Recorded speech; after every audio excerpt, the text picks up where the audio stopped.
এলেমটা হচ্ছে আলো, জ্ঞানটা হচ্ছে আলো, অজ্ঞতা মূর্খতা হচ্ছে অন্ধকার। একজন বনি আদম যখন পৃথিবীতে আসে, সে কিছুই জানে না। তার মালুমাত বলতে, তার জ্ঞান বলতে কিছু থাকে না। তো আল্লাহ তাআলা বলেন, আল্লামাল ইনসানা মা লাম ইয়ালাম।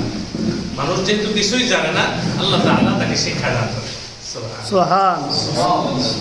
তো একজন মুসলমান শিশু, সে কোরআন শিখবে, সুন্নাহ শিখবে, কোরআনের আলোয় আলোকিত হবে এবং সারা পৃথিবীতে আমাদের মুসলমানদের যে অবদানটা, সেটা বর্তমান পৃথিবীতে এটাকে মুছে ফেলার ষড়যন্ত্র চলছে।